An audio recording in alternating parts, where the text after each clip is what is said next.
All right, Vernon, thanks so much. Energy drinks can be harmful for your kids. It's estimated that 31% of 12 to 19-year-olds regularly consume energy drinks. And here with important information for parents, Potential Magazine publisher Pam Mashburn. Thank you so much for coming in. It's always so good to see you. And if you're looking for Potential, this is the cover right now. Tell us about this cover, Pam. Oh, this is some students from the Montgomery Academy who are all like caught up in school, senior spirit. It's senior year this year, and we've got a lot of great things in there about senioritis. I have a senior. I know you do, and I do too. And I'm excited about that. I am, but I'm like, I want them to like get serious. Come on, guys. I know, that's the thing about it. It just seems like we're more excited about it than they are right now. But let's talk more about them trying to keep up with the schedule. Some of them have jobs, some of them have other extracurricular activities, sports or things like that, and they just wonder how they're going to keep their energy up to get through all that. And some of them do turn to these energy drinks. Yeah, and you know, and I think we as parents, I mean, this is a great segment just for anybody that's, I mean, we all drink, you know, we drink coffee, we drink sodas,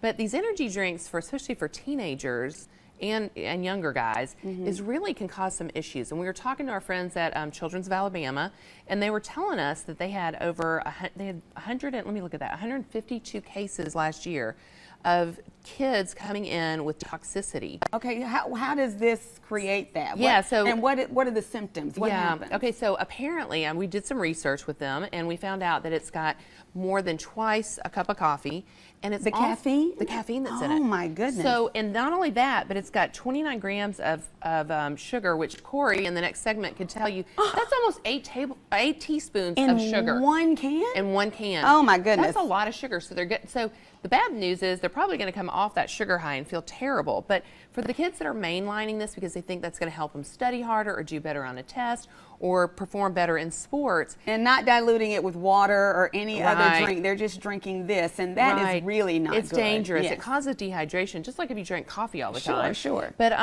some of the things are tremors, increased heart rate, nausea, vomiting. In some kids, it can cause them to have seizures, which is a really scary thing. And there's one ingredient that you wanted us to look for. Right. So they warned us of this ingredient called kratom. Kratom. K-R-A-T-O-M.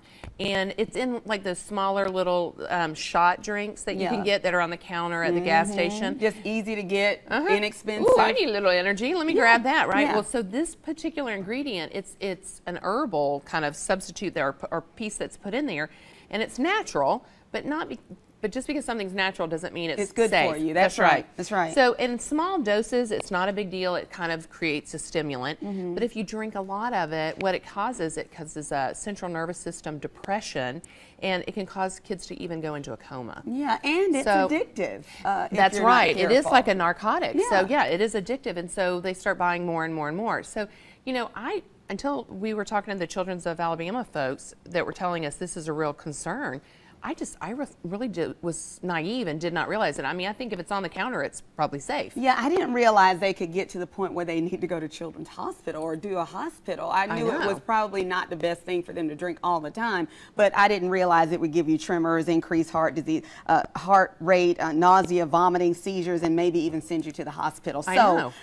This is okay in small servings, small doses, but you want to dilute it with other things like water and things that are good for you, and you don't want to have it all the time. Right, and for kids, they probably don't need to have it very much at all. I mean, a soda is probably okay, but just think about one of these is equal to about 3 sodas. Yeah. So would you want your kids drinking 9 or 12 sodas a day? Not. No. Of course and not. So it's common sense, but I just didn't realize how much ingredients are in there. Yeah. And even us adults need to be careful. And you know, a lot of people watch us all over the state, so they might not be able to get their hands on one of these and see this article. That would be awful. You need to see this. But if they want to see it online, is there a way to do that? Sure. Potentialmagazine.com. We have the digital issue on our website, as well as the articles and some references and some links. So it's a great resource for all of us, and especially if you've got teenagers at home. All right. Well, thank you so much. Thank you, good Tanya. to see you. Good information. Ooh, scary, but good. Yes.